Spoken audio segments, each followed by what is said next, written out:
Me gusta, está buena la subidita. Y me fascina ver nuevamente a Flavia así de llena, de concurrida, viendo amigos y conocidos y demás. Entonces, antes que nada, agradecerles a ustedes, por supuesto, a estos 4 grandes arquitectos que admiro y que con el tiempo los he ido queriendo y estimando cada vez más. Y los voy a presentar. El primer arquitecto, Alejandro Da Costa, que está por acá acompañándonos, al maestro Lucio Muniain, al arquitecto Axel Arañó y al arquitecto Juan Palomar. A ustedes.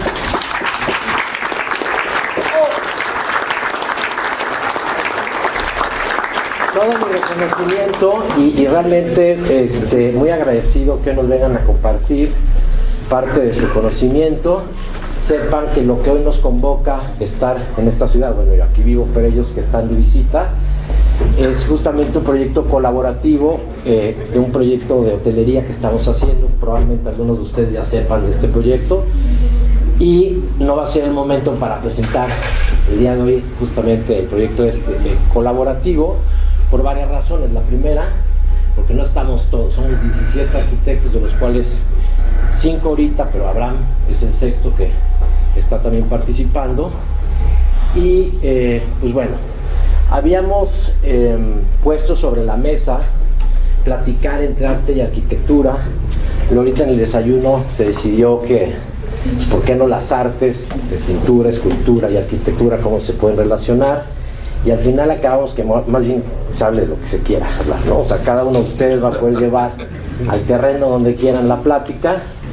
Y dado a que también es un espacio pues muy pequeño, estaría muy bueno que se vuelva más bien como una gran mesota, ¿no? Entre todos podamos platicar, dialogar, más preguntas, ¿no? Y que haya más preguntas, más diálogo de este lado que de este. Entonces, pues bueno, bienvenidos, muchas gracias. Y pues les cedo el micrófono, que no hay micrófono. ¿Puedo empezar? Ay. Claro. Me acuerdo el día que llegué a la escuela, el primer día, se juntaron pues, todos los que éramos alumnos, que éramos como 200, y me acuerdo que un profe ahí dijo: quiero que cada uno, le voy a pasar el micrófono a cada uno, y quiero que cada uno me explique por qué está aquí, qué quiere de la carrera de arquitectura, ¿no? Y me acuerdo cuando llegó el micrófono a mí, yo ya tenía mucha idea de lo que quería, porque yo lo que decía es: a mí me gusta mucho la pintura, yo iba a ser pintor y mi papá no me dejó y bla, bla, bla. Pero eso que hace de Kooning cuando hace una pintura, o que hace Tapies cuando hace una escultura, o que hace todos los pintores que me gustaban, todos los alemanes, Baselitz, Luppertz, todos ellos. En el momento que yo veía eso, y esos eran pintores, yo dije: eso que hacen esos güeyes de pintura, de escultura, etcétera, lo quiero yo hacer yo de arquitectura. No sabía ni bien qué estaba diciendo, pero al final era esa expresividad, ¿no? Entonces, hoy que decían: oye, ¿por qué no hablamos de arte y arquitectura? Hay una línea rara, porque yo veo este lugar y digo, pues tiene esa parte escultórica que me interesa a mí personalmente, pero nunca deja de funcionar. O sea, es un café, tiene una escalera, tienes un tapanco, tienes una galería, hay una función. Entonces, cuando tienes una escultura que tiene una función, ya se vuelve esto, se vuelve esa arquitectura donde le jalas la liguita un poquito más a esa parte artística, ¿no? A esa parte escultórica, a esa cosa, ¿no?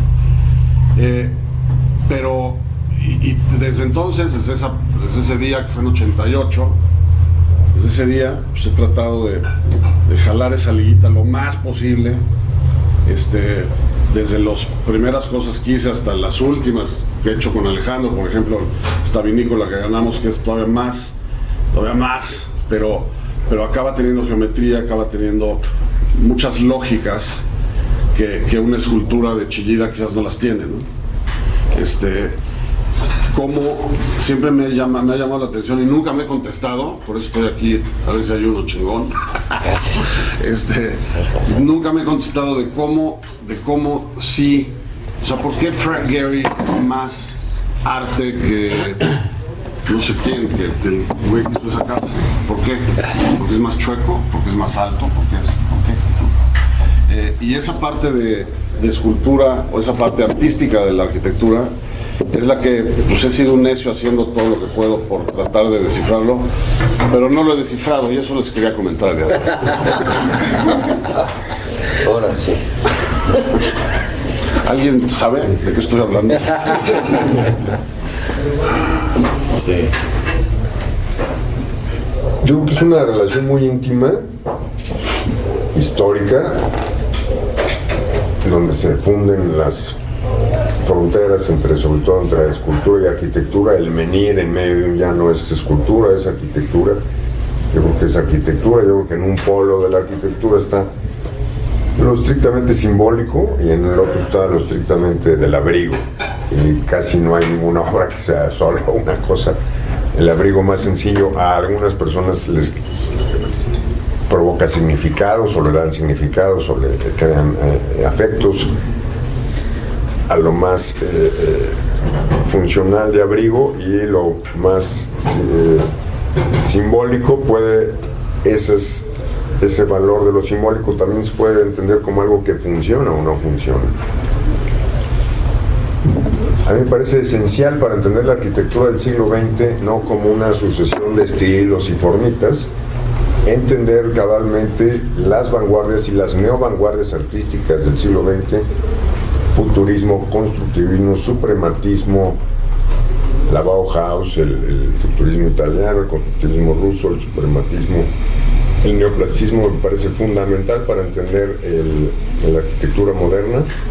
Y la arquitectura de final del siglo XX me parece fundamental entender las neovanguardias, lo que sucede en los 60s, lo que hace Donald Judd, lo que hace James Turrell, son importantísimas, son paralelos simultáneos a muchos arquitectos.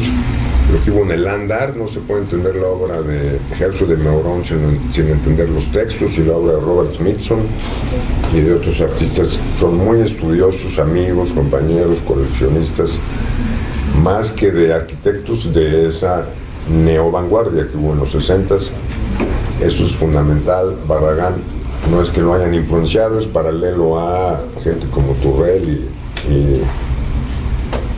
y Donald Judd, junto con otras tradiciones, pero eso me parece fundamental. Creo que el conocimiento del arquitecto de las artes y entenderlas en su momento, hasta el arte conceptual, etcétera, es esencial.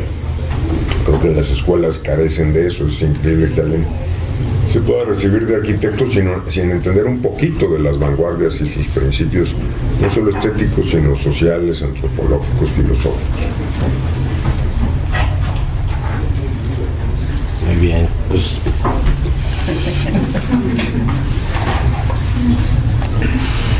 Bueno, sigo yo. Yo traigo dos temas en la cabeza por cosas que estoy trabajando y escribiendo y que mis compañeros a lo mejor ya oyeron, pero ni modo.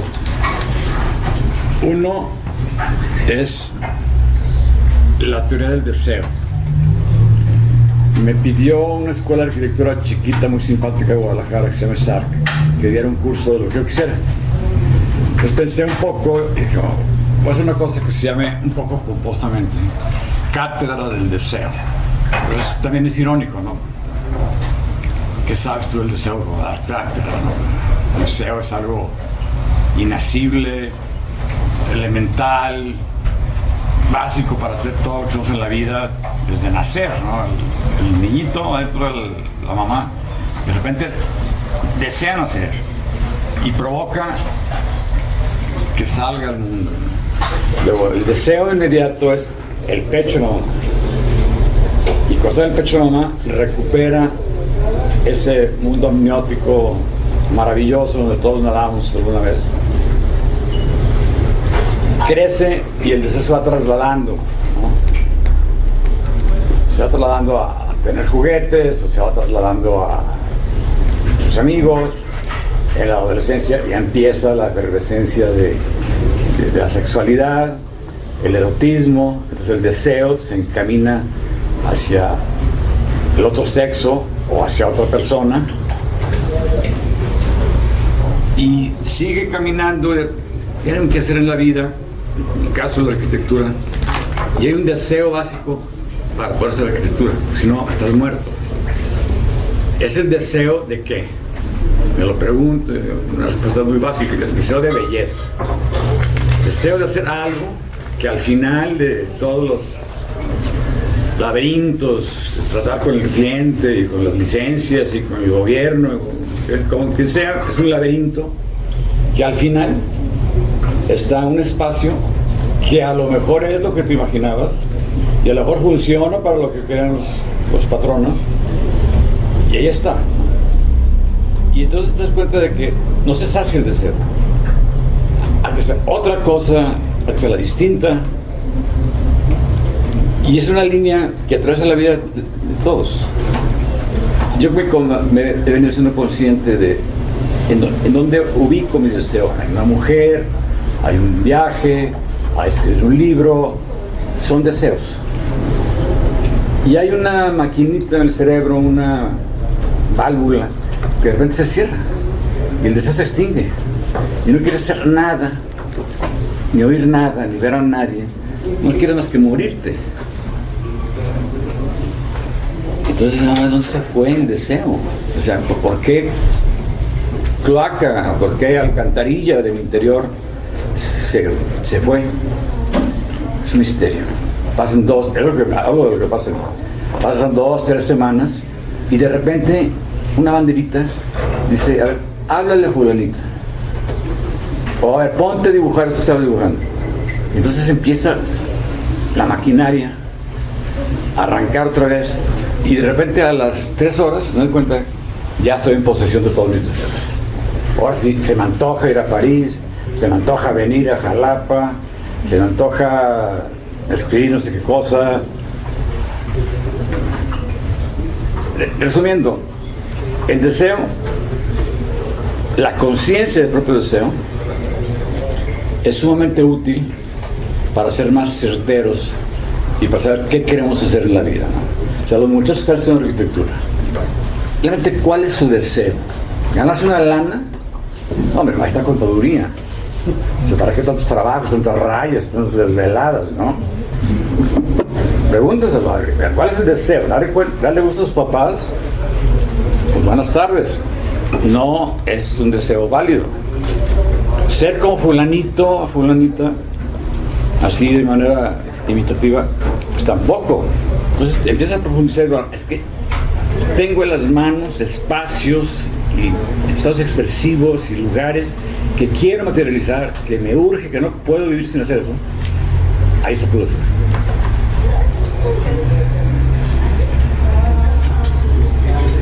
La segunda cosa es una teoría que he venido desarrollando hace algunos años, que es la teoría del Blade Runner y los replicantes.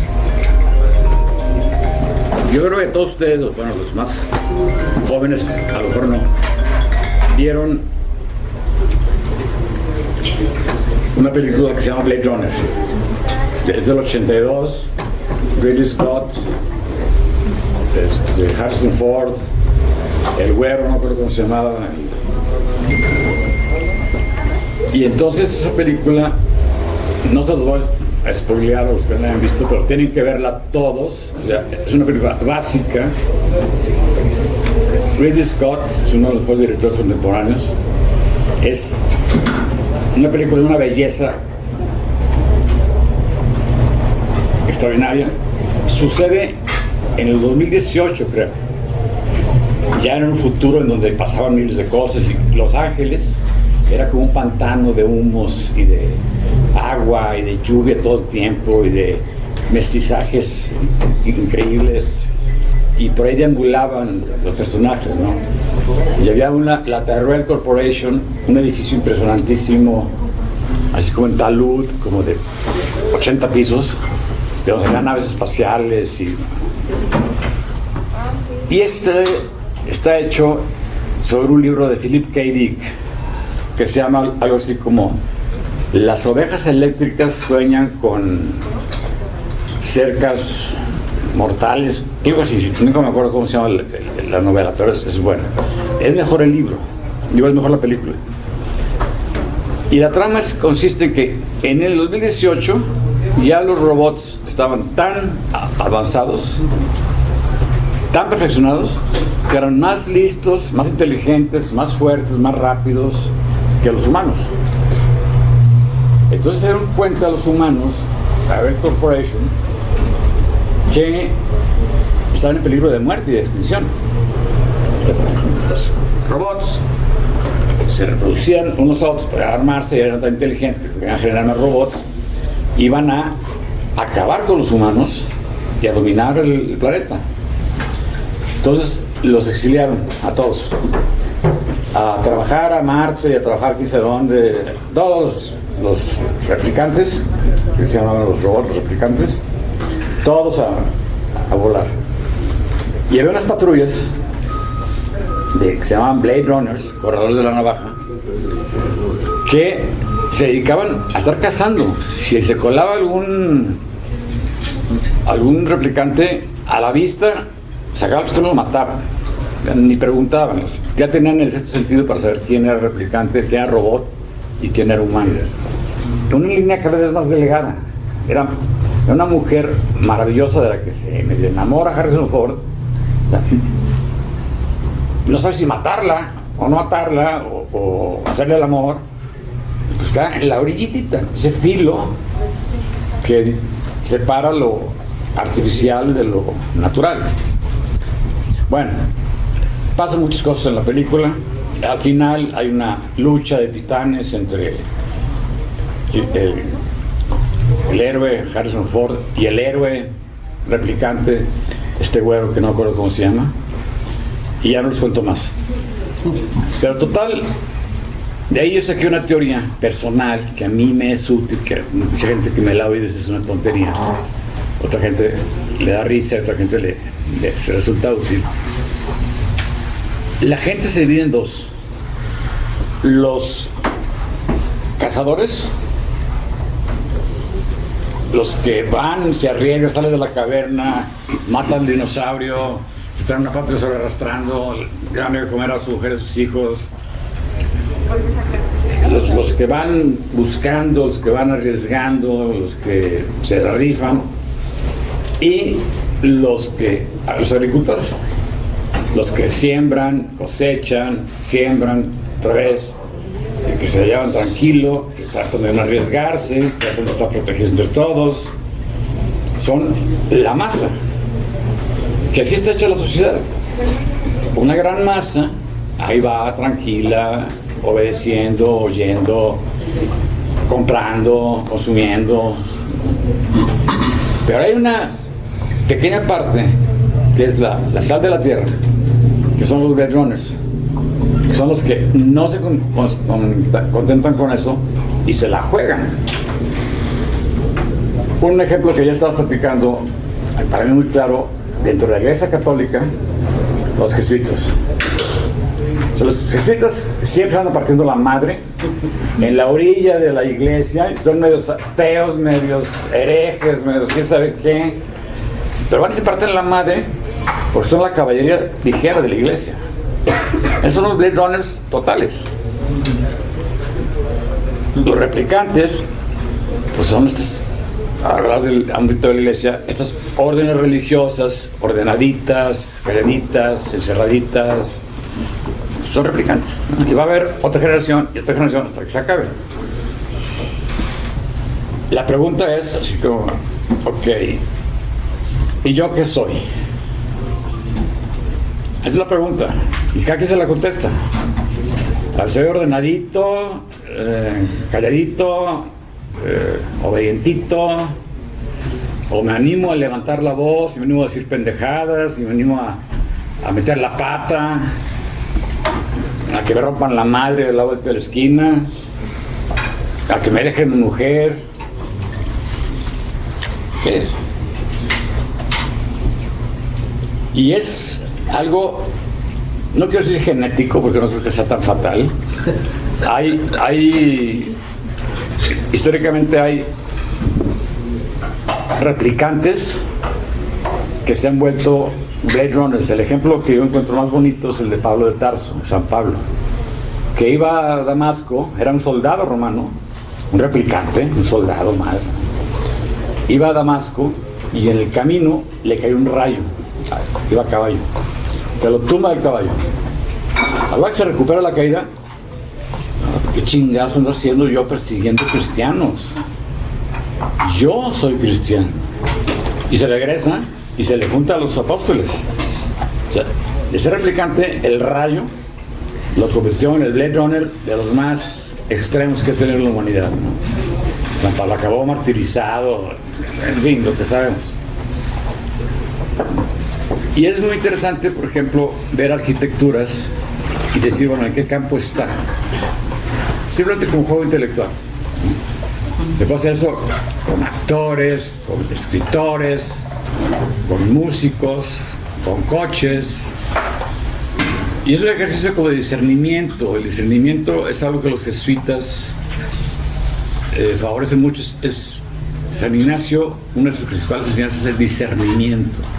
O sea, distinguir, separar, saber qué cosa es qué cosa.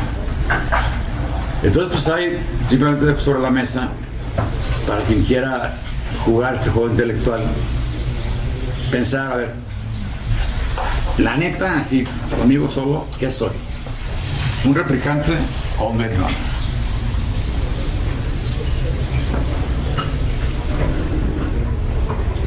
Tururú.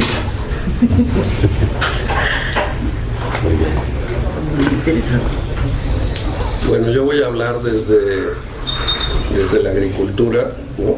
Desde los replicantes, justamente al revés. A mí me parece que el tema que nos ocupa hoy justamente está ligado a la separación de las cosas.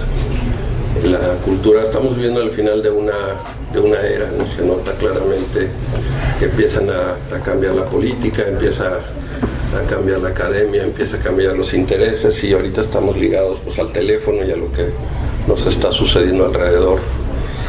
Y la pintura se está viendo como un tema separado a la escultura, y la escultura se está viendo como un tema separado, ¿no? Esta occidentalización, como cuando vamos al médico, que está viendo el estómago separado del cerebro y el cerebro separado del hígado. Entonces, esta idea de separación necesita una reconexión holística, ¿no? O sea, esta idea, que es una palabra que sea eco-chic, hip, pero sí tiene que ver con una estructura de hilvanado y de reconciliación, ¿no? Siento que estamos en un tiempo en el que, hablando de lenguajes, como la arquitectura, que es un lenguaje, como la pintura, que es un lenguaje, como la escultura, que es un lenguaje, el cruce de información entre lenguajes, la música, que es un lenguaje más abstracto, más sencillo de describir, porque es matemáticas, y estas formas de poderse pasar de un lenguaje a otro para poder entender una sola idea. Para nosotros, bueno, para mí, incluso yo estamos pintando juntos, por ejemplo, pintura de Caballete. La idea de trabajar el arte de Caballete desde un punto de vista arquitectónico que no te lo puedes quitar, pues tú ya formas parte, después de 60 años de estar hablando el mismo lenguaje, y de repente te pasas a otro lenguaje y existe una serie de comuniones interesantísimas de lo que estás pensando. Puede gritar mucho más fácil en la pintura por lo complejo que es la arquitectura, y lo mismo sucede con la escultura, ¿no? Entonces a mí me parece que el tiempo que viene es un tiempo de reintegración, de reestructuración de las cosas, ¿no?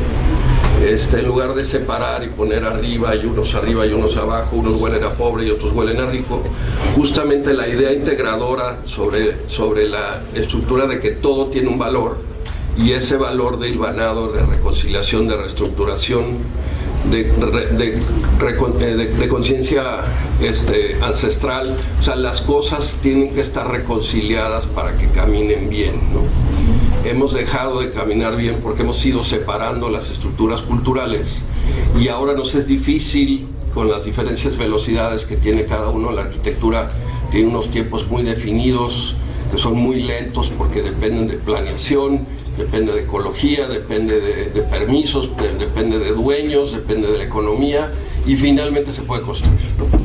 Esta idea de la complejidad de la arquitectura, si la pensamos ligado a la complejidad de la música o la complejidad de la pintura empieza a tener un sentido de investigación en diferentes formas, ¿no? Si nosotros pensamos en Leonardo da Vinci y estos artistas del Renacimiento, en donde no existía un límite entre las matemáticas, el estudio de las estrellas y la parte del arte, la pintura o la escultura, ¿no? Son artistas que tenían la inquietud y estaba ligada en todos los sentidos. Eran ingenieros, pero eran pintores, pero... Entonces esta idea de reconciliar, en el caso de la arquitectura, el reconciliar la ingeniería con el diseño arquitectónico es vital, ¿no? Entonces se puede concebir un sistema si no se concibe desde el inicio cómo se va a formar, ¿no?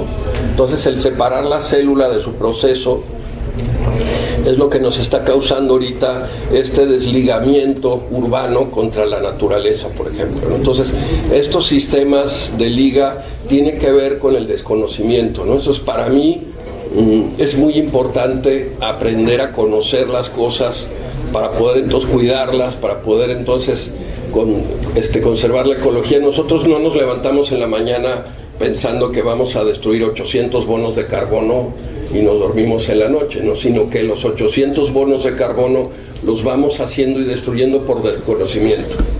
Entonces, estos sistemas de conocimiento que han ido separando el conocimiento como una idea sola y abstracta, me parece que necesita un freno de mano, y necesitamos reconciliar ahorita, creo que es esta idea de que ya no es ecología sino restauración, y esta idea de rehacer, de reponer, de reusar, de reestructurar, de entender la luz desde la sombra y todas estas relaciones que están ligadas, y dejar de pensar que está el bien, el mal, el arriba y el abajo, sino cómo los ritmos de las cosas están llegando a un sistema de evolución, que es lo que estamos viviendo y que nosotros lo estamos acelerando con la cultura urbana, ¿no? Entonces, a lo mejor cambiar el diálogo y pensar que el campo va a invadir a la ciudad, a lo mejor cambiar el diálogo y no pensar que la agricultura huele a pobre. A lo mejor hay que cambiar el lenguaje para entender que la natura es un sistema que nos compete a todos, para no separar lo urbano, ¿no? Ahora estamos viviendo, no sé si todos han visto caminar un pollo, ¿no? O no, de dónde vienen los huevos y lo que estás comprando en el súper. Y este desligamiento que poco a poco vamos haciendo de la parte rural como una idea que no queremos ver, la destrucción no la queremos ver, la migración no la queremos ver, cuando en realidad es un gran valor, ¿no? Entonces la migración ahorita, que la están tratando en un sentido peyorativo, en realidad es una mezcla cultural importantísima, ¿no? Y todos somos producto de este sistema de evolución y de migración. Entonces, si todos nos volvemos los nuevos indígenas, si todos nos volvemos los nuevos migrantes, vamos a empezar a reconciliar los nombres y hacer que brille la palabra, ¿no? Hacer honrar la palabra en cada uno de nuestros aspectos. La arquitectura tiene que volver a honrar la palabra y tiene que hacer que sus palabras brillen. Sí. ¿Qué toca? No, pues más bien ya me gustaría que más bien empiecen de allá para acá a preguntar. Vi por ahí al ingeniero Ricalde que ya está anotando, seguramente debe tener varias preguntas por ahí o comentarios, pero pues más bien invitarlos a que participen. Sí, pues, no sé. Pues sí, ¿Puedo decir algo? Sí, claro. Por favor. Bueno, Sí, ¿verdad? yo creo que todo lo que están planteando es válido. Y mi preocupación sería, ¿cómo haces con todo lo que está permeando? Porque estamos en una sociedad que nos bombardea con muchos pensamientos.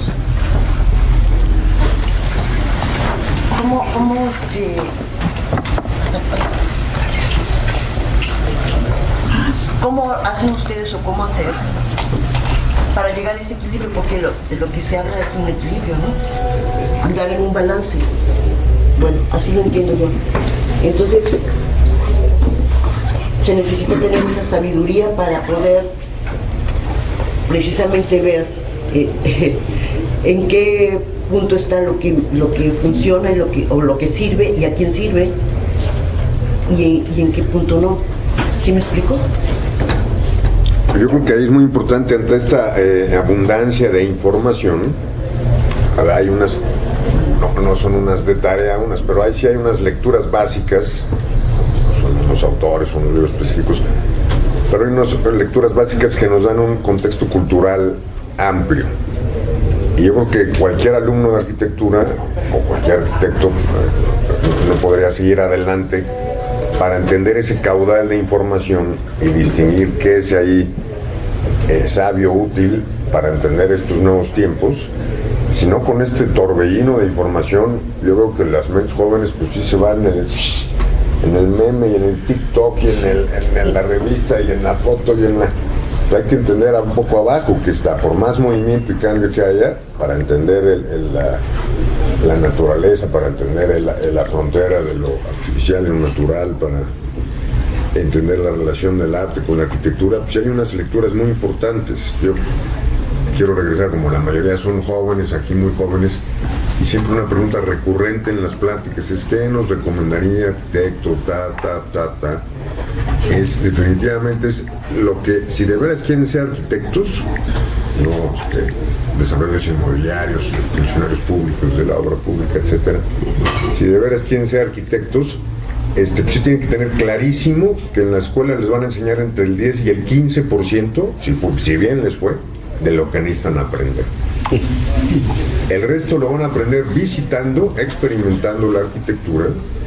Si no han ido aquí levanten la mano quien no conozca Cantona, la zona arqueológica de Cantona. ¿Todos la conocen? No, yo la conozco. A ver, levanta la mano quien no la conoce. Está aquí a 45 minutos, viene gente de todo el mundo a verla, y es un lugar donde lo pueden visitar una vez a la semana y durante un año van a seguir aprendiendo de paisaje, de naturaleza, de vistas, de escala, de intimidad, de tránsito. Está aquí a 45 minutos, Cuesta mucho menos de lo que pagan de colegiatura, lo que cuesta su compu, sus colegiadas y todo eso, es mucho más barato. Entonces, si el arquitecto no lee estas lecturas básicas, que para unos son unas, para otros son otros, pero si hay un corpus cultural importante y hay unas visitas que hay que hacer siempre, toda la vida del arquitecto. Te voy a decir algo. Entonces, solo tengan esa conciencia, entre el 10 y el 15% de lo que necesitan saber, a lo más el 15% se lo están enseñando en la escuela. Si no han ido por lo otro, pues plantéense ya si Replicantes o Blade Runner. Es importante lo que dice Axel, y tiene que ver con empezar por el lugar, ¿no? El tema contextual o la arquitectura contextual es la que nace del sitio y empieza a reconocer primero su sitio, ¿no? Si seguimos pensando en el exterior y en viajar a París y en viajar a otro lado sin haber viajado en tu municipio y tengas bien claro las cosas que forman parte de lo que tú eres y ha evolucionado con tu quehacer, ¿no? Es más fácil ser migrante y ver lo magnífico que tiene un lugar a ser nativo y entenderlo, ¿no? Entonces, ese es como el sentido común, para poder empezar, ¿no? Otra muy provocativa que me encanta plantear, esta que la estábamos platicando en la mañana, es esta muy importante de las escuelas de arquitectura. Es otro cañonazo para los chavos. Yo ahora en la 5T, yo voy a ser el presidente en la 5T. El primer acto de gobierno va a ser con la Guardia Nacional. Voy a cerrar todas las escuelas de arquitectura del país, todas. Y el chamaco que quiera ser arquitecto tiene que estudiar filosofía e ingeniería. Después trabajar 5 años en un despacho de medio pelo para arriba y le doy su título de arquitecto. Hicieron todas las escuelas, yo creo que enseñan, y hay muchas que de este 10-15% que dije, después de haber recorrido muchas escuelas a lo largo y ancho del país, de jurado, de maestro, de taller, de plática, de sí me atrevo a decir que la mayoría no llegan ni al 5. Esa parte me hubiera gustado entenderla yo desde entonces, porque tuvimos yo soy de los que tuve la suerte de empezar practicando, y hoy me doy cuenta que ya más o menos tendré un porcentajito alto, ya no estoy en el 15, claro, pero estoy un poquito más arriba, pero curiosamente todo lo que aprendí lo aprendí haciéndolo. Entonces hay un camino largo de pura zurradera, ¿no? De aprender, ¿no? De aprender haciendo. Pero si no te dicen cómo hacer la sopa de tomate, pues ¿cómo le haces? ¿Cómo empiezas? ¿Qué calientas o qué cortas o qué echando el tomate? Entonces, pues sí, bueno, primero. Entonces, con esto que dices, sobre todo por el entender que esta parte de arquitectura tiene que ver sobre todo con un entendimiento mucho más profundo, que es tocándolo, viviéndolo, analizándolo, entendiéndolo, ¿no? Preguntándotelo también, ¿no? ¿Por qué esto está bien o está mal? ¿Por qué? Pero tienes que saber el lenguaje, ¿no? Para poder hablar correctamente tienes que ser un virtuoso en el violín para poder expresar lo que Pablo Casals podría hacer a través de una sinfonía con un violín, ¿no? Si nosotros no estamos en la escuela, y difiero completamente de Axel, si nosotros no entendemos el soporte técnico que necesita tener la escuela y no podemos tener las palabras, los acentos, las formas y la estructura del lenguaje, no nos vamos a poder expresar y va a ser una limitación. Entiendo la práctica, entiendo la crítica sobre las escuelas de arquitectura que no se están actualizando a los sistemas que van mucho más rápido que nosotros, pero hay que poner bien claro, necesitamos saber hablar arquitectura para ser arquitectos, ¿no? Y eso tiene una disciplina, tiene un lenguaje universal. Yo mando planos a Armenia, o mando planos a Rusia, o mando planos a Francia, y es el mismo lenguaje. Claro, cambian los pies, ¿no? Pero es interesante entender que primero necesitamos tener el músculo para después ir a correr, ¿no? No podemos correr si no estamos ejercitando el músculo, y esa es una negociación que está todo el tiempo en la arquitectura, porque es la práctica y el conocimiento, ¿no? Entonces, pues tendría que ser mucha práctica y mucha escuela y no dejar de estudiar, ¿no? A lo mejor generar tú las materias que te significa la arquitectura y lo que quieres hacer, pero no creo que solamente echarse a nadar sin saber nadar sea la solución, porque el mar tiene unas olas muy grandes y hay muchísimos nadadores que nadan más rápido que tú, y somos miles de arquitectos que competimos por el mismo trabajo. Pero creo que los dos hablan de lo mismo, a mi gusto. Tú dices, primero tienes que aprender a tocar el violín para ser un violinista, ¿no? Por otro lado, primero tienes que entender de filosofía y estructura para poder hacer arquitectura. En resumo, filosofía, aprender a pensar, y ingeniería, aprender a ser práctico.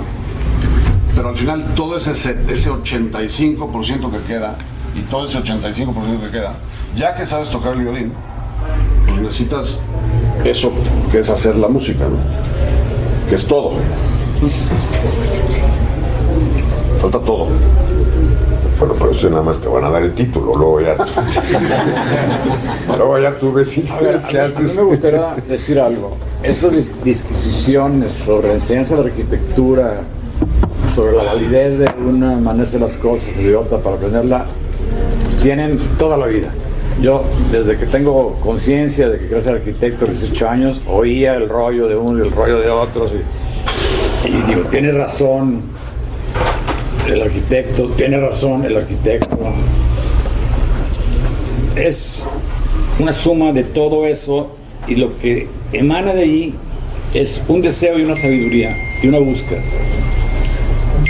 Y esa búsqueda supera con mucho, y hay el ejemplo de Le Corbusier, el ejemplo de Roy, de Padrabando, de Barragán, que sirve a partir de su deseo de expresarse, de su deseo de materializar cosas que se imaginan, lo hacen de una manera magistral, sin pasar por la escuela de arquitectura, sin tener que meterse en grillas, lo logran.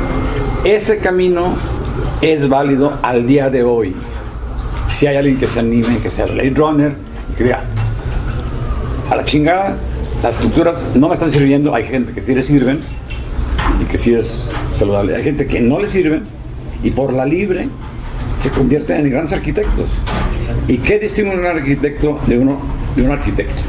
Que el gran arquitecto logra la belleza. Esa es la razón de mi vida. Encontrar, procurar, mostrar, reflejar, como sea, la belleza. Entonces es una tortura, a veces deliciosa, a veces horrorosa, el tener que acabar una obra, por ejemplo, ahorita aquí en el proyecto colaborativo, ¿no? Después de un año le acabo de entregar a Rafa mi propuesta. Yo la tenía hace 9 meses, 8 meses, estaba lista, le mandaba dibujos para que viera que no me estaba yendo con el anticipo. ¿no? Y le mandaba dibujos, le tomaba fotografías a los dibujos, se los mandaba, ¿no? Total, acabé. O sea, Octavio Paz decía que los poemas no se terminan, se abandonan. Porque siempre le quieren mover una coma, mover un acento, mover una palabra. No. La arquitectura es igual. O sea, le entregué el cuadernillo de todos los planos y los renders a Rafa así como que me entrega un niño, ¿no? Sí, a ver qué pasa con esto. Y lo peor es que ya que acabaste, ya que entregaste, no sabes si es bueno o no es bueno. Y no sabes el juicio de quién te va a aclarar si le atinaste, la regaste, es bello. Y me acuerdo siempre de un poeta gringo maravilloso que se murió, que se llamaba W.S. Merwin, que tenía un maestro, poeta, al que le dedica un poema muy bonito. Y en un pasaje le dice, pregunta Merwin a su maestro, maestro, ¿cómo saber si algo que haces es bello? Y le contesta, no sabes, nunca sabes, te mueres sin saberlo. Si tienes que saberlo, no escribes. Entonces, esa permanente, necia, pertinaz búsqueda de lo bello en todo lo que la vida comporta. Un amigo y yo hicimos una casa en Tapalpa, en la sierra, en Jalisco. Y le dije un día, mira, José, una regla de esta casa, inflexible, no va a entrar nada feo, ni un destapador, ni un plato. Se va a hacer un convento de la belleza. Y lo ha cumplido.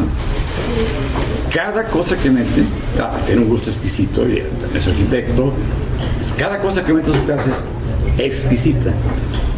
Es lo que pasa en Casa de Barragán. Casa de Barragán no es una cosa fea, no es una falsa nota, en nada. Y aparentemente fue muy sencillo hacer eso. Entonces, esa búsqueda que te genera el deseo y que tiene como fin una musa que siempre se está yendo, que nunca la logras alcanzar, que es la belleza, que es el esplendor del orden, que es San Agustín. Práctica, ética, estética, mística. No se puede llegar a la mística sin una práctica y una ética fundamentada. Exacto. Y tratar de ir directo a lo bonito siempre va a ser un problema y un fracaso. No, claro, hay distintos métodos. Hay métodos intuitivos de genios que dan con la belleza así de narices y la derraman, la esparcen a todo su alrededor. Y hay gente que necesita seguir sus pasitos, una disciplina, una manera de hacer las cosas y accede luego a generar belleza, y las dos vías son válidas. Maestro Cota, usted que llegó tarde. Bienvenido. Buenos días. Tardes. Hace poco que fui a Japón me puse a ver un documental pues para conocer, ¿no?, un poquito la cultura.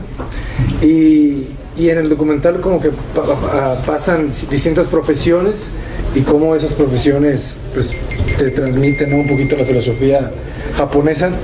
Y nomás sumando eso que decían, pasan por el maestro que fabrica las katanas, que son estas espadas, ¿no?, japonesas. Y me gustó mucho una frase que decía, ¿no?, que decía, la katana es bella porque corta. ¿Sabes? Esa es la función, ¿no? O sea, tiene que hacer que corte perfecto, y cuando tú haces que algo funcione perfecto, se va a traducir en belleza. Entonces, ese es un poco el camino, quizá menos intuitivo, pero pero eso es algo que creo que es lo que se necesita también, ¿verdad? Porque estamos llenos de los clientes, pues, están llenos a veces de arquitectos que quieren como que transmitir sus propias búsquedas, pero al final también esa búsqueda se traduce en un problema para el cliente, pues, porque el cliente la tiene que pagar. entonces pues tú estás así como muy obsesionado con tus cosas y el cliente pues le gusta lo que haces y te quiere contratar, pero creo que a veces caemos otra vez en el extremo, pues, ¿no? En el extremo el extremo es malo, ¿no? El extremo hacia cualquiera de los dos lados es malo. Porque se excede, pues, ¿no? O sea, ya estás más allá de lo que necesitas. Por ejemplo, siguiendo el ejemplo de esa hoja que corta, te dice un Tao que la espada demasiado afilada se rompe. Entonces tienen que encontrar el equilibrio de que corte bien, pero que no se exceda, pues. Entonces el arquitecto, creo que tenemos que buscar el generar una solución, ¿verdad? Una solución a cualquier problema que tengamos, no solamente del cliente, porque ahorita que hablábamos de educación, yo sumaría a que, y era un poquito lo que te decía o que les decía ayer, que el estudiante de arquitectura nos deberían de decir desde la primera clase, así, te sientas en el salón, bienvenido a la licenciatura de arquitectura, ustedes se tienen que convertir en sus propios clientes. Si no quieren pasarla mal en esto, si no quieren sufrirla en esto, tienen que visualizarse como: yo voy a ser mi jefe, yo voy a ser mi cliente, yo voy a conseguir el terreno, yo voy a conseguir el fondo, y yo voy a construir el departamento, la casa, voy a construir el local comercial, voy a hacer el hotelito. Ustedes, olvídense ya de que van a estar un día esperando que llegue el correo y la llamada de la familia no sé qué, porque quieren que les hagan su casa en Barbados, o sea, olvídense de eso. La carta de Barragán, el camino de Barragán. Es lo que te decía, ¿sabes? O sea, es lo que decíamos ayer. O sea, Barragán, no sé si ustedes saben, si quieres cuéntales tú la historia. Barragán, de 26 a 36, trabajó en Guadalajara, hizo 25 cosas por ahí. Y en 36 se arruinó su familia porque les acababan de quitar las tierras de las haciendas y se queda de Barragán sin dinero. Se va a vivir a México porque en México había muchas más oportunidades y en México hace lodo. Perdón, voy a pasar. No más faltaba.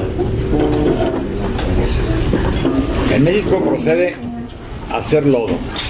Se pone a hacer edificios funcionalistas, ustedes lo conocen, casas racionalistas, especulativas para vender, y en 4 años hace un montón de edificios y casitas y se hace rico, se hace razonablemente rico.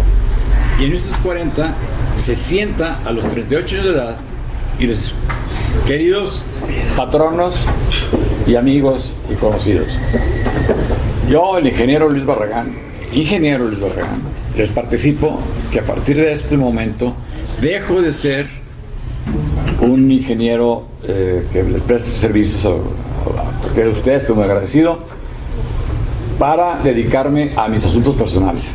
Punto, Luis Barragán. Eso fue el twist en la vida de Luis Barragán, porque de ahí para adelante no hizo más que exactamente lo que hizo.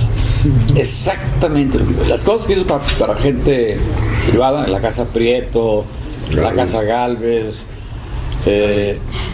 las arboledas era de él, el estacionamiento, sus fuentes, los clubes era de él, y luego el Pedregal, por supuesto, era de él. Entonces, a partir del Pedregal, Luis Barragán ya era millonario, y entonces vivía como un príncipe discreto. A primera vista todo se veía tranquilo, normal, hasta que empezás a ver la franela de la mesa camilla, la cortina, todo era exquisito, pero discreto, que esa es la gran diferencia. Y entonces ya Barragán trascendió a otro plano de hacer profesional, porque a los 48 años, sí, al menos los dos, 1902 a 40, son 38 años, hizo un corte y lo declaró y lo asumió. Ahí se ven señoras latosas, clientes tacaños, ahí se ven, ¿no?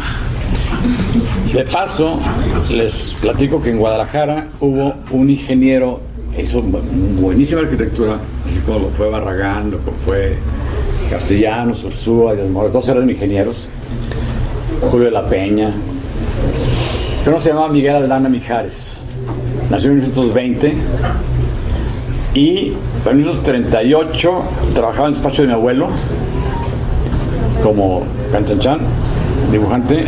Mi abuelo, por circunstancias extrañísimas, renuncia al despacho y se lo regala a Miguel Aldana. Todo, inspiradores, lápices, clientes, todo. Ahí te dejo, secretarias, todo. Miguel Aldana, que era inteligentísimo, empieza a operar y construye medio Guadalajara. Pero el día que cumplió 49 años Miguel Aldana, dijo, hasta aquí, no vuelvo a hacer ingeniería ni arquitectura, y se dedicó a pintar los siguientes 30 años de su vida. ¡Qué sabiduría! Uno sigue siendo arquitecto, el otro decidió serse pintor. Entonces esa, hablando para los muchachos sobre todo, que importa mucho, yo creo pensar si ya están enamorados de la arquitectura, si de veras es lo que se quieren dedicar y rajarse la madre por eso. Y lo que dice Abraham, búsquense su independencia desde ahorita. Necesitan empezar a ahorrar. O sea, algunos habrán nacido en mejor cuna que otros, y los que no, pues ahorrar, ¿saben? Ese iPhone que se quieren comprar, espérense, síganse con el Alcatel. O sea, y vayan a Cantona. Sí, vayan a Cantona. Sí, o sea, es que si nos dicen eso los maestros, toda nuestra visión de la arquitectura cambia. Porque a nosotros nos enseñaron que, bueno, ¿qué les enseñaron ustedes? O sea, que casi que era un pecado el anunciarse, el promocionarse, el que tenían que hacer arquitectura gratis si era necesario, que era una pasión, ¿sabes? Si estás aquí por dinero, salte. O sea, todo ese cuento, ¿verdad?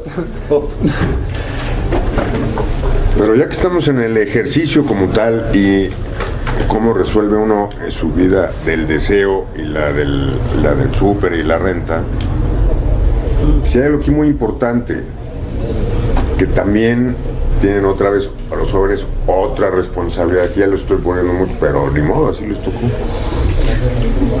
Somos el único país del mundo, el único país de la OSD, hay 100 y tantos, donde el ejercicio profesional del arquitecto no tiene un marco legal. Okay. DRO firma que no se va a caer el edificio, y es más grande, hay un responsable de impacto ambiental, de impacto urbano, de impacto de instalaciones. Si es sencillón, nada más el DRO firma que no se va a caer. El único país de la OSD donde el arquitecto no tiene, como aquí, una personalidad legal jurídica, es un notario que está avalado para llevar ese registro de las propiedades, de los contratos, un QFB que se responsabiliza que la receta no los va a matar, sino los va a curar. Vamos, todavía hasta hace poco hasta las prostitutas tenían su credencial de salubridad donde prometían que no iban a matar al cliente de una enfermedad. El arquitecto en México no tiene ninguna personalidad jurídica, uno. Cuando nos contrata el Estado, si no es el IMSS o el ISSSTE, dependencias que hacen mucho proyecto, que sí contratan como proyecto, todos los demás, empezando por arreglar la banca de un parque en el municipio más pobre del país, o para hacer el aeropuerto que no tuvimos, no se paga al arquitecto como un prestador de servicios, se le paga como un proveedor de cosas. Se nos paga y se nos contrata en el mismo marco legal del que pintó la barda, que es algo muy digno, y a lo mejor gana más varo, pero las mismas responsabilidades de anticipo, de garantía, de fianza, y de cuantificación y de estimación, se hace con el mismo que pintan la barda. El único país del mundo, de veras, el único país del mundo donde no solo, porque una opción es resolverse heredar el patrimonio, otra es casarse con el patrimonio y otra es hacérselo, además de ahora ya muchos se lo roban. La otra es una vida profesional digna en la obra pública, que es importantísimo. Entonces, no solo somos un país donde es obligatorio hacer concursos de la obra, no una licitación, no quién lo va a vender más barato, sino quién tiene la mejor idea. Y a veces hay arquitectos desconocidos que tienen grandes ideas, como el gran cubo que remata el eje de París, un arquitecto maestro absolutamente desconocido, creo que había hecho 3 bardas de una casita, y de pronto tiene una gran idea abstracta de cómo resolver ese gran eje que iba desde el Louvre al Arco del Triunfo y hasta allá atrás, esa zona moderna, cómo darle relevancia y simbolismo a aquello moderno que platicar acá con el Napoleón III y el urbanista, etcétera. Entonces en México no es obligatorio hacer concursos, sino que ni siquiera hay un marco legal para hacer concursos. O sea, todavía peor, cuando un presidente de la República les caiga bonito o feo, o el presidente del municipio más pobre quiere arreglar la placita y quiere hacer un concurso, tiene que encontrar unos nichos rarísimos legales y burbujas para poderle pagar un jurado, para publicar unas bases, para pagarle algo al segundo y tercer lugar, para pagarle algo al primer lugar si no se va a hacer y no lo van a contratar, o si lo van a hacer y lo van a contratar. Eso ni siquiera hay un marco legal. Entonces, ustedes son responsables de eso. Nosotros ya vamos de salida. Ya la poca chamba que tuvimos, o lo que nos pudimos haber logrado capitalizar en los terrenitos, en el matrimonio, en la herencia o en el trabajo, lo que fuera, ustedes tienen otro mundo ya. Ustedes tienen que reinventar eso, tienen que cambiar la obra pública, no mañana, hoy en la tarde, de veras. En México se desperdicia un montón de talento juvenil en todas partes por esta frontera entre los arquitectos que se dedican no a cultivarse, no a trabajar, sino a llevar al secretario de Obras a Las Vegas y de ahora regalarle una membresía en un club de golf, y ahora regalarle unas chamacas, y ahora y así se consigue el 90% de la obra pública en México.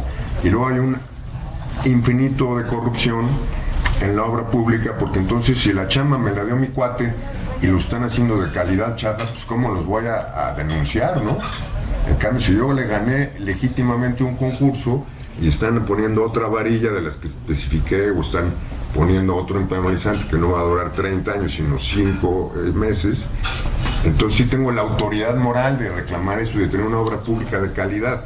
En España hay despachos como Nietos Ovejano, que son una pareja introvertida, sin herencia, sin grandes habilidades sociales, y están en su oficina trabajando, ganándose concursos dignamente y haciendo obra pública de gran calidad, independientemente de los caminos filosóficos y del nuevo mundo. Hay eso de cómo hacer este oficio digno y legal. Una tarea muy importante. Gracias. Preguntas por allá empiezan. Alguna vez cuando Ricardo Roca nos dio una plática de arquitectura, nos decía que todo estaba planteado de Vitruvio. Decía Vitruvio, decía que la arquitectura era firmitas, utilitas y venustas, que es un poco lo o sea, firmitas y utilitas, o sea, la parte de la firmeza, la estructura, el soporte, es medible. Utilitas también, y una de las cosas que dice Vitruvio es que venustas, la parte de la belleza, no es medible, es un poco eso. Sin embargo, esta parte de la firmitas y utilitas sí requiere un entrenamiento, por decirlo de alguna manera. Yo siempre he dicho que no se puede ser creativo o arriesgado desde la ignorancia. O sea, al final de cuentas, cuando se llega a tener la posibilidad de expresarse a través de una obra, esa obra requiere un bagaje de información y de maestría en el manejo del material como tal. O sea, yo no puedo entender un buen pintor si no sabe pintar, yo no puedo entender un buen escultor si no sabe. Yo no puedo entender un buen arquitecto si no sabe construir. Y eso es un problema bastante serio, porque muchas veces, muchas de las escuelas, incluso que estamos acostumbrados a oír, tienen esta orientación hacia la forma como tal. Cuando se habla de Getty, por ejemplo, alguien lo comentó por ahí, pues es un arquitecto formal, pero su parte de fírmitas está muy discutible, ¿verdad? Entonces, eso no es una obra que yo pueda considerar, y eso siempre lo he comentado en mis clases, que yo pueda considerar como una obra maestra. Si fírmitas y fírmitas están comprometidos, pues me gusta, se convierte en una escultura, que es lo que comentaba. De hecho, esta parte filosófica que estaba diciendo, hay esta filosofía de los filósofos de izquierda que dicen que la humanización de la realidad se da a partir de dos reflejos: el reflejo científico de la realidad, que es como nosotros nos enfrentamos a la realidad ordenándola sistemáticamente, y lo otro es el reflejo estético de la realidad, que es una parte importantísima de la información sobre la realidad en la que estamos viviendo. Y este reflejo estético incluye la parte emotiva, la parte de los sentidos, la parte de la intuición, la parte de los deseos, como bien decía el arquitecto. Es una parte que no es racional, es esta parte emotiva que es un reflejo estético en realidad. Pero estético no entendido solo como belleza, sino como una herramienta para poder entender la realidad en la que me estoy moviendo y que me la va explicando. De ahí, por ejemplo, cuando algunos arquitectos, entre ellos Rafa, no solo hacen arquitectura, sino pintan tratando de entender la realidad, o sea, de expresar una realidad que les es más próxima a la pintura a través de este otro lenguaje de la pintura. Se me hace como un juego como valioso, como importante. Ahora, cuando se habla de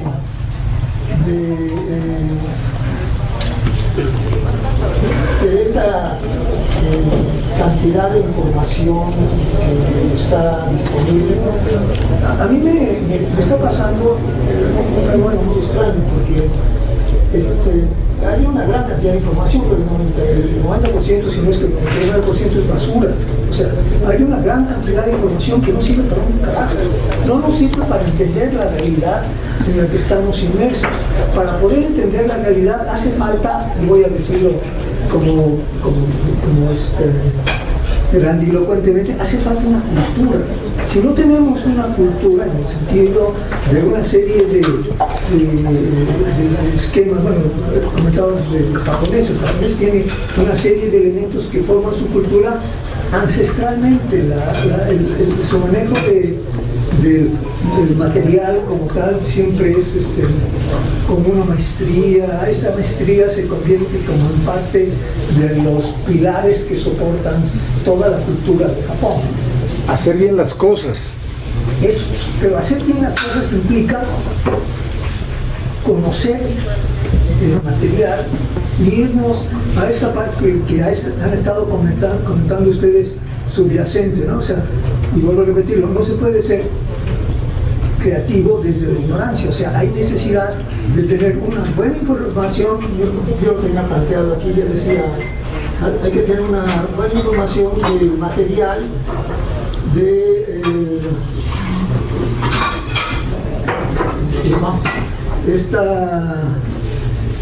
esta parte de los materiales es un poco complicada, porque realmente implica una disciplina que has estado dejando un poco tangente en las escuelas de arquitectura. O sea, el conocimiento del material, el conocimiento de las propiedades físico-mecánicas del material, qué es los sistemas constructivos que nos dan, que nos va dando cada material, o sea, cómo se ha utilizado o cómo podemos utilizarlo. Eso decía, yo soy de Colinas de Buen, decía el ingeniero, bueno, hablando de un edificio que diseñó en Insurgentes, es un edificio de 13 pisos, que ha resistido todo. Y dice, miren, yo les pongo como ejemplo ese edificio, porque estuvo diseñado con un coeficiente de 0.03. O sea, un coeficiente, ahorita estamos hablando de coeficientes sísmicos de 0.40, o sea, tiene 15 veces menos requisitos de carga que un edificio planteado con los reglamentos actuales. Dice, pero ¿qué es lo que mantiene a este edificio?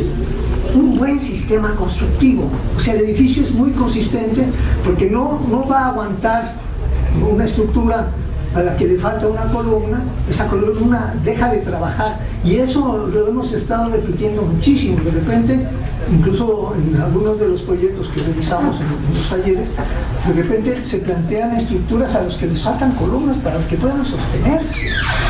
O sea, el material nos genera sistemas constructivos, los sistemas constructivos nos dan la posibilidad de crear, yo siempre se los comentaba y se los decía ayer a mis alumnos, de crear estas modulaciones sobre las cuales se puede trabajar, y eso lo hemos hecho con Rafa. O sea, el sistema constructivo es esto que decía de bueno, le ha permitido a este edificio sostenerse a pesar de que las cargas a las que, por las que tú has analizado, son 20 veces más bajas que lo que ahora se le exige a un edificio.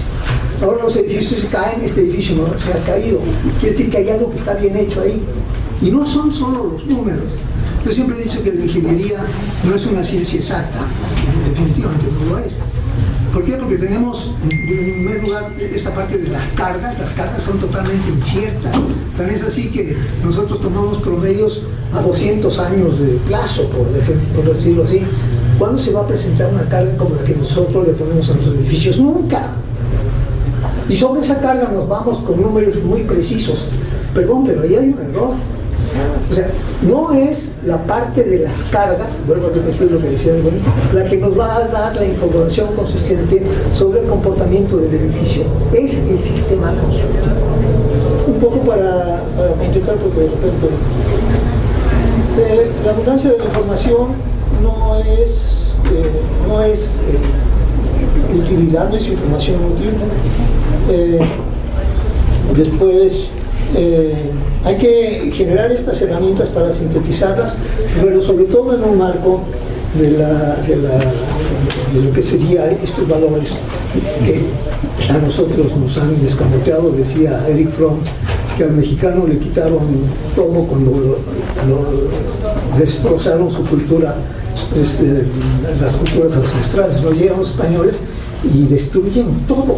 O sea, yo no estoy de acuerdo con eso, que nos tienen que pedir perdón, pero al final de cuentas sí fue una conquista muy avasalladora. Entonces, yo siempre me he imaginado al individuo de las culturas prehispánicas que de repente se encuentra con este vacío aterrador. No tiene dioses, no tiene cultura, no tiene bases. Bueno, pues la información no nos da eso. La cultura nos permite generar de esta información un esquema que nos es útil. Por ejemplo, esto que comentaba de Cantona. En Cantona la parte más impresionante es la geometrización de la geografía. O sea, y esto es también parte importante de las culturas prehispánicas. O sea, esta geometrización de la forma que se ve desde los pequeños esculturitas hasta los grandes edificios, es una de las cosas impresionantes de las culturas prehispánicas. Pero además en Cantona hay una cosa que es todavía más asombrosa. Hay un solo sistema constructivo a todo lo largo. Cantona tiene 8 kilómetros cuadrados, si no me equivoco, pero a todo lo largo de la ciudad, que llegó a tener 70.000 gentes, se usa un solo sistema constructivo. Y el sistema constructivo es lo más elemental que se me puede ocurrir. Son piedras encimadas. Con piedras encimadas se genera una herramienta que permite geometrizar toda la ciudad en la que vivieron 70.000 gentes. Hay por ahí algunas notas más que se las papelan, pero básicamente esto que vuelva a cerrar el círculo, como decía Ricardo. Esto que decía Ricardo de fírmitas, sutílitas y minúsculas como base y está subyacente en muchos de los comentarios que ustedes han hecho, es como la herramienta fundamental para poder generar una calidad, una eficiencia a la nivel de fírmitas, de los proyectos. Gracias. Gracias. No, nada más puntualmente con lo que decías de la estructura, a mí me parece muy desafortunado que se insiste tanto en el cálculo estructural en las escuelas y no en el diseño estructural. Y eso te lo tienen que saber todos. Hace 250 años para atrás, todo lo demás para atrás, no se calculó, Si no tengo el cálculo diferencial integral que inventaron paralelamente ayer, hoy en la mañana, Newton y Leibniz paralelamente, no puedo conocer el desglose de esfuerzos en un elemento. Todas las grandes catedrales góticas se hicieron de prueba y error e intuición, porque puedo entender, pues sumándole con aritmética las cargas de una cosa, pero los esfuerzos de un marco rígido, un sismo, o la flexión y compresión y tensión en un elemento estructural, no lo puedo conocer si no tengo el cálculo diferencial integral y, insisto, lo inventaron Leibniz y Newton hoy en la mañana. Todo lo de antes no tiene cálculo, tiene diseño estructural, que eso es intuición que se aprende con la práctica y con el conocimiento de los materiales. Candela primero hacía todo el proyecto, la forma no por formalismo, sino por estructura, y ya cuando había calculado, echaba un calculito para ver si de veras aguantaba o si el concreto iba a ser de 5 o de 6 centímetros. Pero todo lo demás es diseño estructural. Sí, de hecho, yo hice una revisión de las bóvedas de la Catedral de Estrasburgo. Sí, un análisis gráfico de las escalas, y una de las cosas es que 1000 años después no se le puede adicionar nada. Yo les pregunto a mis alumnos, ¿qué es la alta tecnología? Hay muchas definiciones, pero para mí la alta tecnología es llevar un material hasta sus últimas consecuencias. La catedral gótica es la alta tecnología en piedra. No se le puede hacer nada más, pero esta alta tecnología en piedra está convertida en lo que yo estaba comentando al principio, en un sistema constructivo.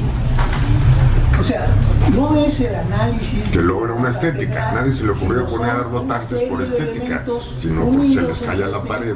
Que le dan esta capacidad de soportar carga.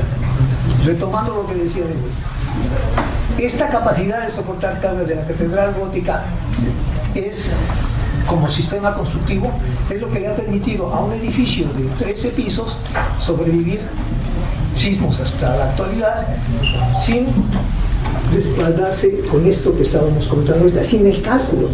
El cálculo de este edificio, como el cálculo de las catedrales, no es importante. Bien lo dices, lo que es importante es que el sistema constructivo sea coherente, consistente, eficiente y estable. Y esa parte da un camino para la síntesis de la forma, como decía Christopher Alexander, que es realmente interesante, ¿no? O sea, otra vez. Yo quisiera agregar algo para darle un sesgo a la plática, y justamente lo que me parece también importante en la arquitectura es entender todos los intangibles, porque hablamos de muros, de estructuras, hablamos de sistemas tectónicos, y siempre estamos hablando de cosas que se construyen cuando en realidad los intangibles en la arquitectura es lo importante, ¿no? Entonces lo importante es el patio, es el vacío, es la ventana, es la percepción, es la sombra, ¿no? Son todas las cosas que no existen, que están puestas a través de un muro que está al poniente, está al sur, ¿no? Que va trabajando con todos los entornos de alrededor.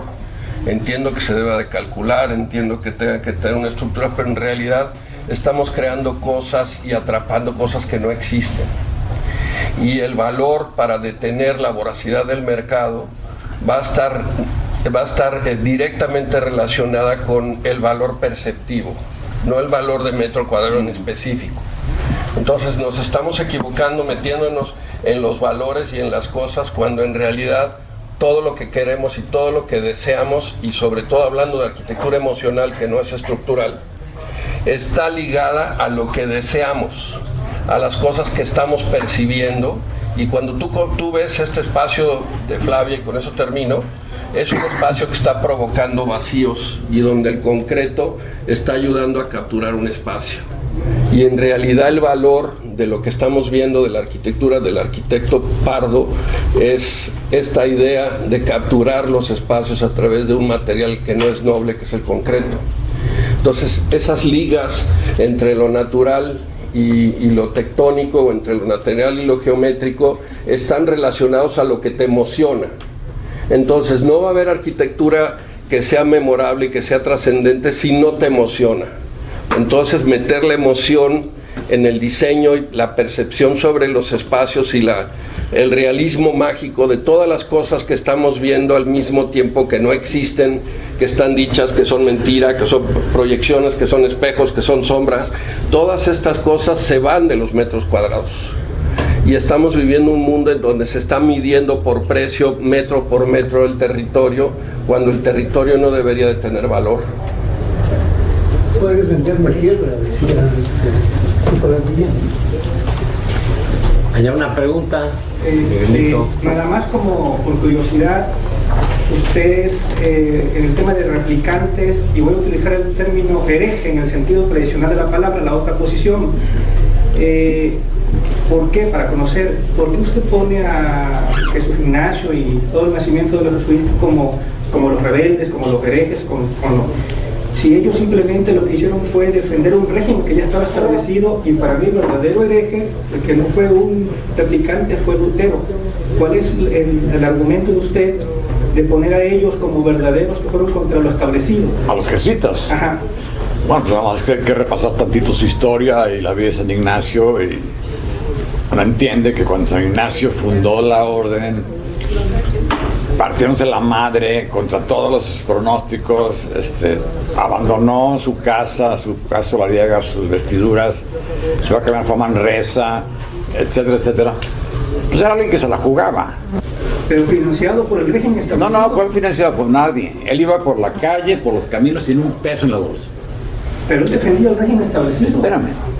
Él, cuando formó los jesuitas y ya fueron una orden, fue la reforma de Lutero. ¿Contra él? No, y la contrarreforma. O sea, la reforma de Lutero de alguna manera fue una agresión directa a la yugular de la Iglesia Católica. Una agresión. Razones son razones, no vamos a tener eso.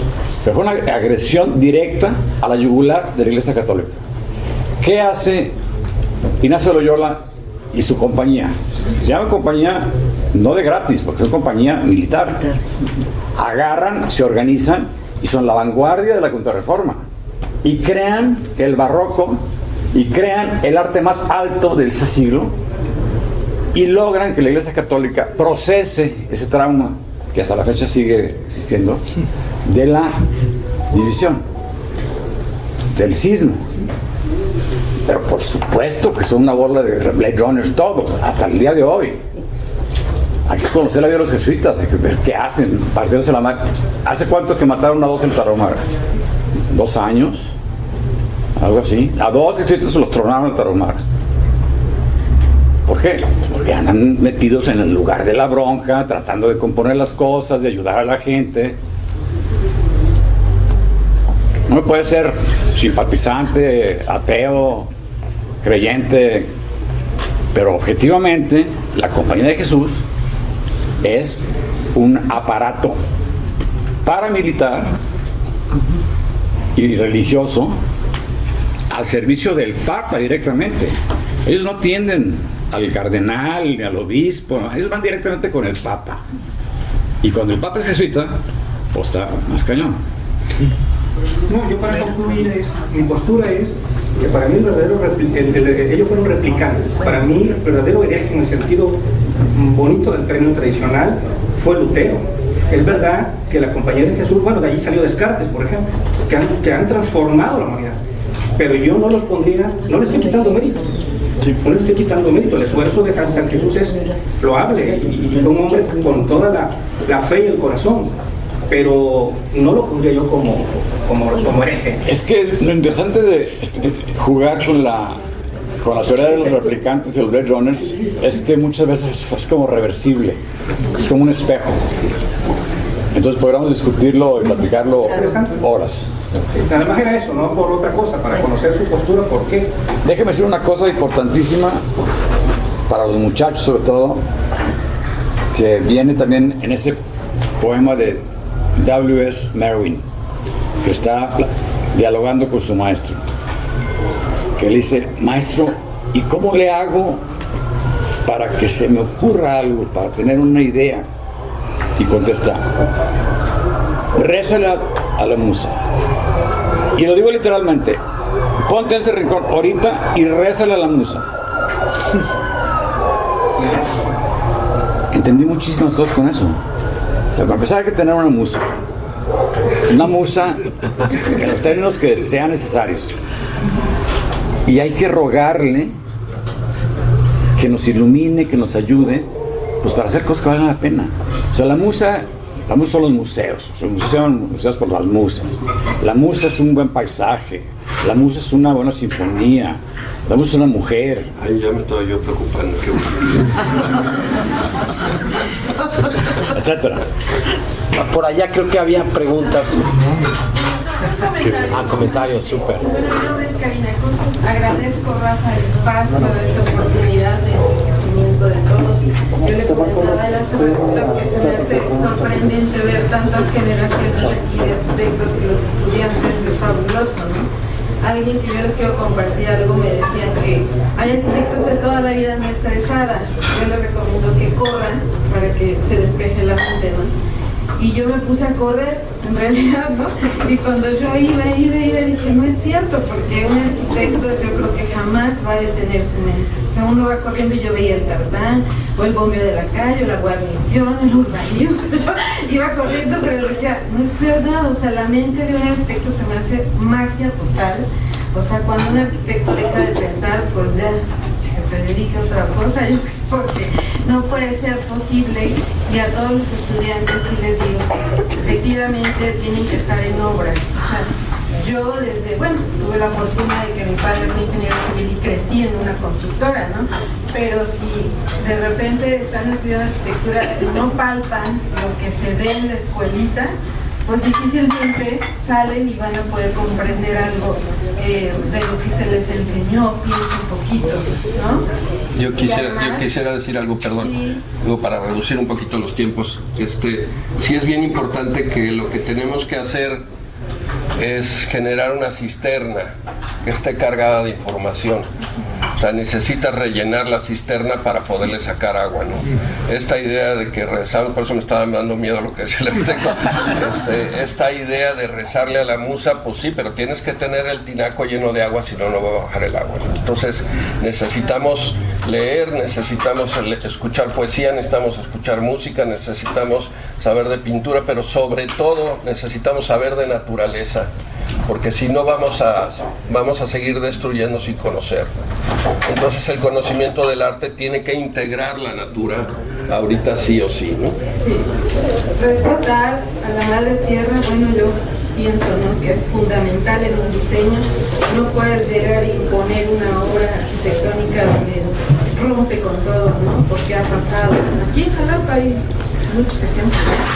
Y sí, yo en una de aquellas veces que corría, recuerdo bien una estética que visualmente la pintura era fatal. Entonces hice una acuarela, la pegué así por abajo de la puerta y dije, ojalá lo haga. Y lo hizo. ¿En serio? De verdad, o sea, yo digo que un arquitecto pues no se puede detener. O sea, felicidades. Creando y diseñando. Y a veces pues no cobrar también, a veces sí depende del cliente, si pobre o rico, no se quiere posibilidad, ¿no? Pero pues sí invitarlos a que pues todo lo que se nos ocurra, pues sí plasmarlo definitivamente, ¿no? Respetando. A unos no hay que cobrarles y a otros hay que cobrarles el doble. Gracias, Rafa. No, al contrario, gracias a ustedes. Y pues bueno, no sé si haya más preguntas por allá. A ver, sí, adelante. Arquitectos, bueno, yo soy el ingeniero AXA, yo soy ingeniero industrial. pero viendo sus obras, aquí estoy fascinado con todo lo que he visto con ustedes. Mi pregunta va más enfocada, bueno, el comentario va más enfocado a la arquitectura social, a la arquitectura mexicana, a la arquitectura que tenemos día con día. Creo que ustedes como profesionales, como grandes maestros de esta disciplina, tienen un compromiso muy grande en el sentido de que tenemos que, no sé la palabra, creo que no es mejorar la arquitectura, pero sí a las nuevas generaciones comprometerlas, que aprendan el diseño, que aprendan el sentido de la estética, de lo que hablaba el arquitecto, ¿no? De esa magia, cómo mejorar nuestro entorno simple, el entorno urbano, el entorno de a pie, ¿no? De la gente común y corriente, ¿no? De la prole, por así decirlo, ¿no? Porque a veces vamos a barrios, vamos a lugares y vemos construcciones, pues yo lo he visto, no tan simétricas, no tan con un acabado, digamos, pues así, ¿no? Y creo que hay un gran compromiso. Ustedes tienen que enseñarnos, ¿no? al pueblo a apreciar, a ver la obra desde ese punto de vista. Entonces esa es mi pregunta, ¿no?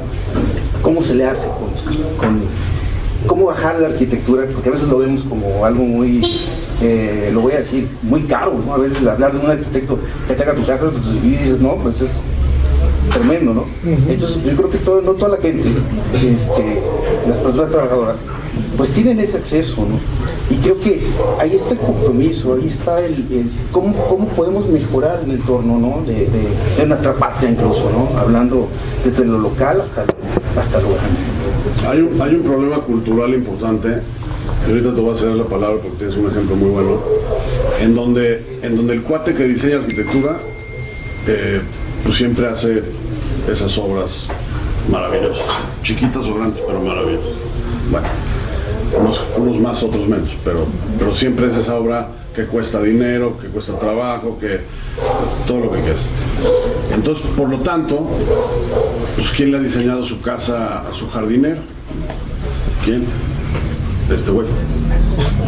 ¿Y por qué? Porque al final un arquitecto sí te enseña economía. Y esa parte cultural a la que me refiero es que, por lo general, el que tiene dinero, lo que me ha tocado a mí, quizás tengo pésima suerte, pero el güey que tiene dinero que va a pagarte un proyecto sabe mucho más de arquitectura que tú. Es más, tú eres un pendejo. Me caes bien, pero eres un pendejo.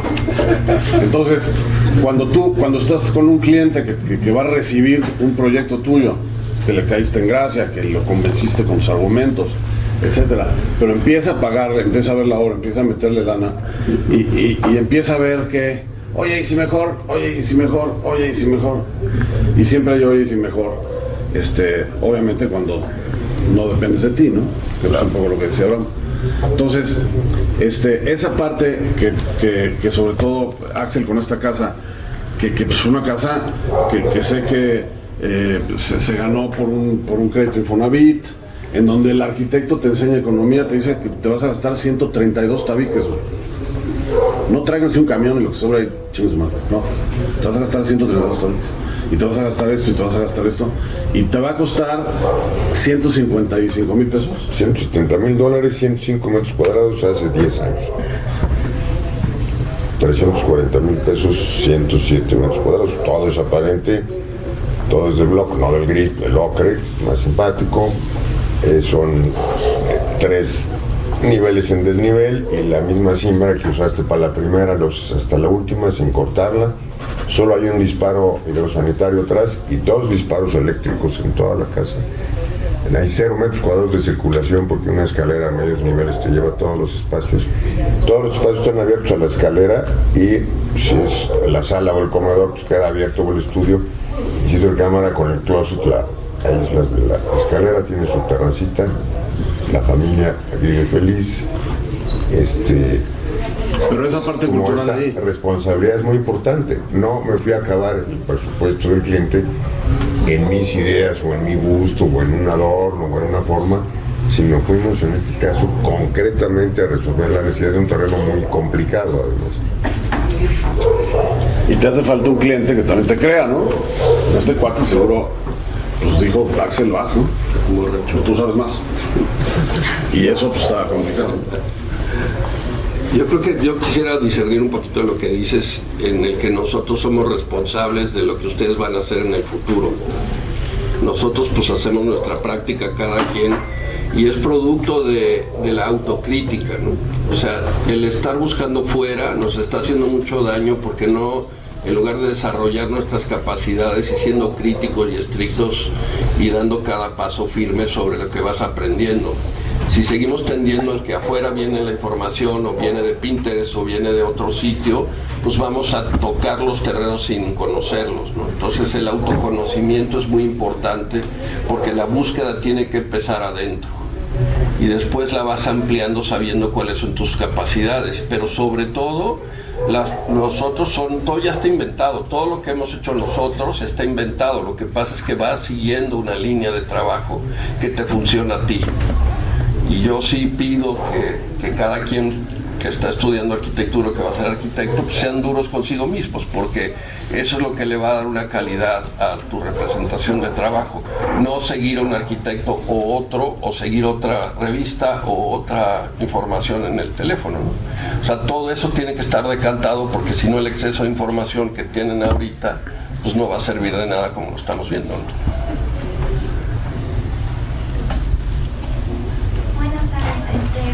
Pues yo no soy arquitecta ni estudiante de arquitectura, yo soy estudiante de filosofía y pues retomando todo lo que dijeron ahorita, pues me parece que es muy importante pensar mucho en cuestiones que van más allá de lo técnico, ¿no? Porque precisamente la conexión entre el arte y la arquitectura es esa sensibilidad que nos caracteriza como seres humanos.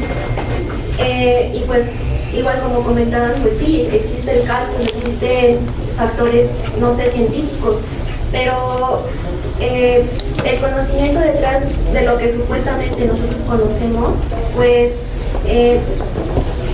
viene mucho de cómo experimentamos las cosas, ¿no? Y la experiencia es un factor muy importante. Entonces, pues a mí me dio mucho gusto ahorita venir a escuchar y que cuando tomaran posturas como más científicas o más matemáticas y también venir a escuchar cuestiones más, pues no tan aparentes y que van más allá. Muchas gracias. Gracias por venir a todos. Sí. Gracias. Gracias. Un aplauso.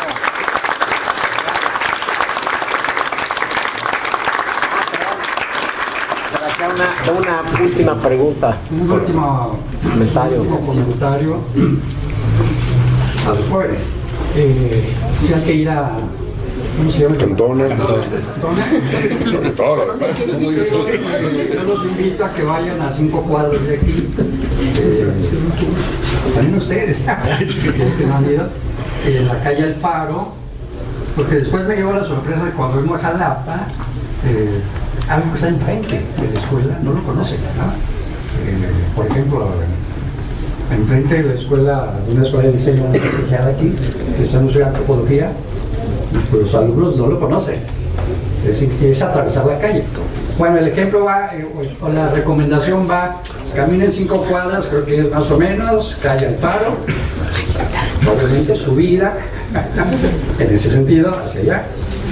Y vean una casa que la interpretó en lo vernáculo jalapeño un excelente arquitecto que vive aquí en Jalapa, que se llama Julio Sánchez Juárez, que tiene, creo que, toda esta parte de lenguaje, de enseñanza, de un gran vocabulario, de interpretar la lógica de Jalapa, lo vernáculo de Jalapa, lo climático de Jalapa, con toda la emoción de lo que la percepción en todos los sentidos puede dar. Está a 5 cuadras. ¿La ubican? Sí. Sí. Los que no lo ubiquen, pues podemos ir. Genial, ¿no? Pues bueno, pues agradecerles. Perdón. Bueno, estoy un poco nerviosa, pero más que nada es complementar lo del holístico. Yo estudié 2 carreras, estudié arquitectura y naturopatía.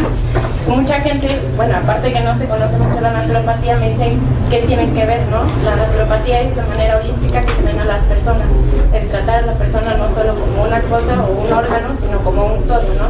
Ver, por ejemplo, el cuerpo, alma y mente. Y la arquitectura es prácticamente lo mismo, es ver también la manera mística, ¿no? No solo es sino la obra o la construcción o todo, sino también lo que estamos haciendo ahorita, ¿no? El habitar el espacio también es lo que nosotros le damos el carácter a ese espacio. Entonces concuerdo mucho con la parte de las emociones de la persona, que es lo que va a habitar el espacio, ¿no? Y eso es muy importante, y más que nada, yo acabo de salir hace año y medio, y pues eso, ¿no? De aprender, uno sale y con el 5 hasta el 2% de la carrera, y uno sale y dice, pues todavía no sé mucho, ¿no? Da nervios, da miedo, da del saber, ¿no? Y pues eso, que seguir aprendiendo, seguir yendo a estas pláticas, trabajo con el arquitecto Edgar Marín, y entonces tener esos conocimientos, tratar de platicar y todo, leer, pues es muy importante, ¿no? Entonces también lo recomiendo mucho. No cabe duda que sí, lo más importante o lo único importante de la arquitectura es la gente, la experiencia estética, la práctica, todas no están de sí nada más, están para la gente.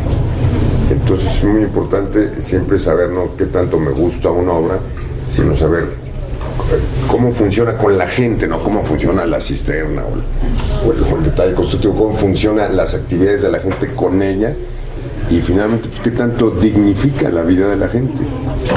Gracias.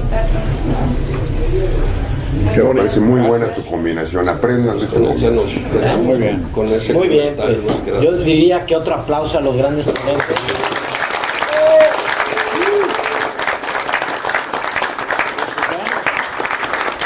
Hemos terminado. Y ahora sí pueden hablar de arquitectura. Ahora sí.